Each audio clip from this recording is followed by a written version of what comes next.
What's going on, everybody? RJ Ochoa here from SB Nation's bloggingtheboys.com. We hope all is well wherever you are. We hope you're happy, safe, healthy, and that you enjoyed another week of off-season activity. Yes, there's still sports happening. We had the Miami Grand Prix. We've got the NBA playoffs. Baseball's going on, Stanley Cup playoffs, but none of it is football, unfortunately. We're getting closer, though. Rookie minicamp week this week for the Dallas Cowboys, so we'll get to see all of their newest toys out and about, and that will be a lot of fun.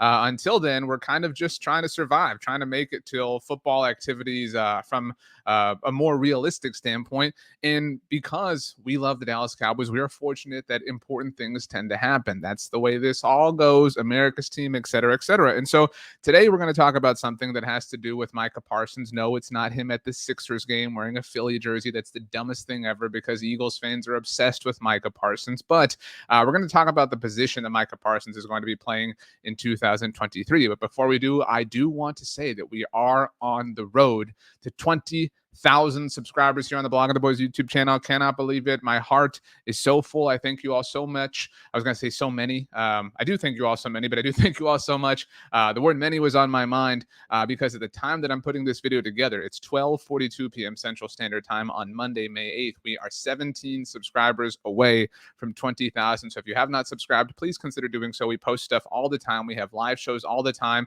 We live, we breathe, we talk Dallas Cowboys football 24/7, 365. So that being said, last week it was reported or revealed is maybe a better way to put it. Clarence Hill Jr. of the Fort Worth Star-Telegram was the first one to kind of tweet this out based on something that Micah Parsons said. Micah said that he was putting on weight in the efforts of playing defensive end full-time in 2023, obviously this coming season. And this is hardly a revelation. This is hardly a surprise. In fact, the banner we have here says this is hardly shocking, but it is significant. Now, here's the thing. I've said before, and I know I've talked about this with Tom Ryle on some of our shows, when the Cowboys drafted Micah Parsons, now amazingly 2 years ago, it feels like so much time has passed by, the evaluation that all NFL teams had was Micah as an off-ball linebacker, which is why using what was originally the 10th overall pick and what became the 12th overall pick, thanks to the team that's obsessed with Micah and the Philadelphia Eagles, that is not an evaluation that would necessarily prove a positive yield. You don't draft off-ball linebackers that high. That's just kind of the way people believe in building efficient rosters. Same thing with running backs, et cetera, et cetera. But Micah has become a pass rushing revelation. We all know that. I don't need to tell you that Micah Parsons was one of the best players in the NFL. And we have seen him slowly but surely play a little bit more defensive line throughout his NFL career. And I say that like it's been like 6 years, right? Like a little bit more, a little bit more, a little bit more, a little bit more. No. We're talking about just 2 years worth. But if you look at it, Micah Parsons played 57% of his snaps at the linebacker position in general. In 2021, his rookie season, when he was defensive rookie of the year, but only 19% this past season in 2022. So we're talking about a serious bump up towards the defensive line. And this makes sense because Micah Parsons, as mentioned, is one of the very best pass rushers in the NFL. That is the premium. Had we known that, he would not have gone at 10 or 12. He would have been one of the top 5, top 3, maybe the number 1 overall pick in his draft. Obviously, quarterbacks are a factor, and Trevor Lawrence and blah, blah, blah. But you get my point. Micah is one of the most valuable players in football because of his ability to rush the passer. And the Cowboys clearly have identified what a valuable tool it is. They want to help him out. We've talked about that a lot with their 2023 draft class. But making Micah Parsons a defensive end and full-time is truly, totally getting the most out of who he is as an athlete and certainly who he is as a football player for the Dallas Cowboys. Now, I want to take a look at Micah Parsons' snaps as far as his snap counts are concerned this past season in 2022, because this supports the argument that people have against making Micah Parsons a full-time defensive end. So first of all, shout out to our friends at Pro Football Reference. This is their data, but I do want to say one more time, Micah played 57% of snaps at linebacker in 2021, but only 19% at linebacker in 2022. So you're talking about 81% of the time this past season, Micah Parsons was rushing the passer on the defensive line. That's obviously a more physically demanding job. That's why Micah Parsons, it was revealed when he said he was going to be playing defensive end full time that he's trying to put on some weight. It is a more physically taxing thing. So you have to have the physical build to be able to survive the wear and tear that presents. So while you're looking at, again, Micah Parsons' snap counts, you'll notice they did not play him on any offensive snaps. How dare they let Micah Parsons run the ball, let him run some routes, whatever.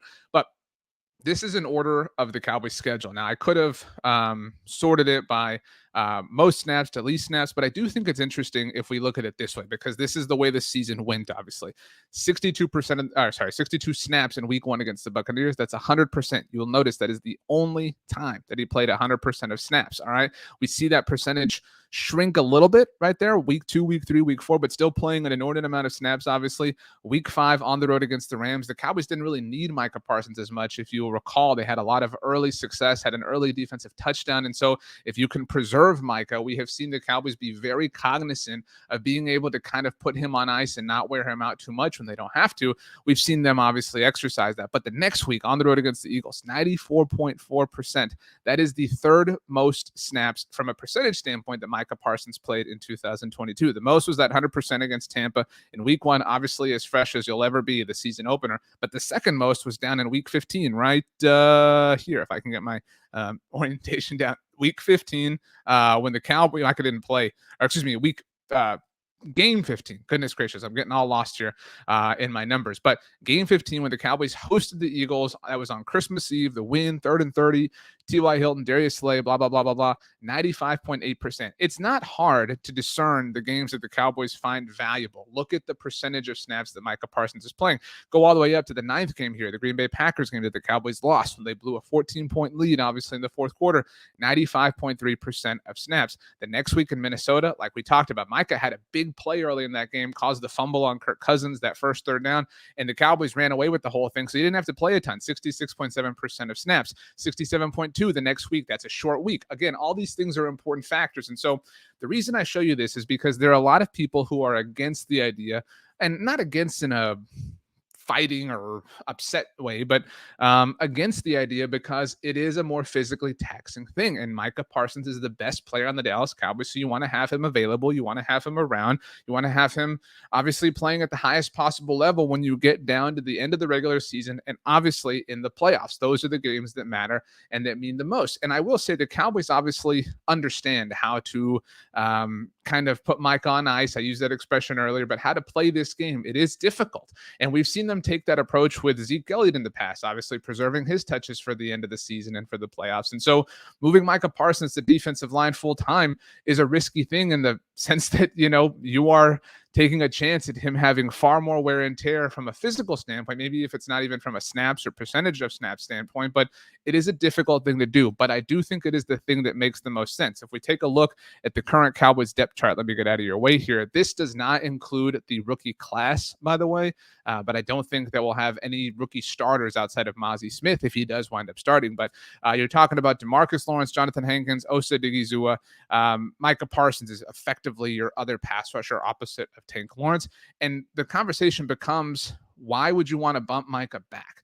Right? I understand the fear or the trepidation or the nervousness or whatever, but this is the best formation that you can offer. And let Leighton Vander Esch and Damone Clark kind of roam the middle of the defense. And then we obviously know how the Cowboys work from a secondary standpoint. This is who your team is when it's operating at its absolute best. Do we trust Sam Williams? Yes. Do we trust Dorrance Armstrong? Yes. But we trust them as platoons. We trust them as supplements to what Micah Parsons is able to offer, obviously, as a pass rusher. And so this is a move that makes a lot of sense. But again, given the fact that Micah Parsons played 81% of his snaps on the defensive line last season, it is hardly breaking news to me or to you or to anyone really that he's going to be a defensive end full time. Imagine me saying like, well, I drank 81% of this root beer, which I didn't, but I drank 81% of this root beer. So I'm going to go ahead and drink a whole root beer. No, I mean, you're already doing that, right? We've already kind of drank the root beer. And so I understand why it is a newsy sort of thing. And I do think it is important and it is significant that the Cowboys are,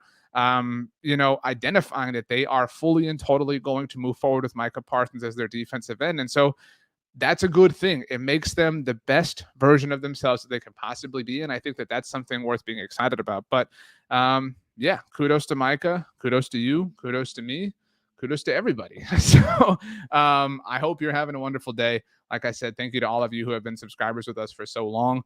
The march to 20,000 rolls on. And then after that, the march to I don't know what. But yeah, so my name is RJ Ochoa. You can follow me on Twitter or Instagram at RJ Ochoa. On TikTok, rj.ochoa. You can send me an email if you would like, rj.ochoa@sbnation.com, or you can leave a comment down below. I would love to hear what you have to say about the Cowboys moving Micah Parsons to defensive end full time. For now, I bid you adieu, And can't wait to see you next time. Thanks for hanging out. See you then.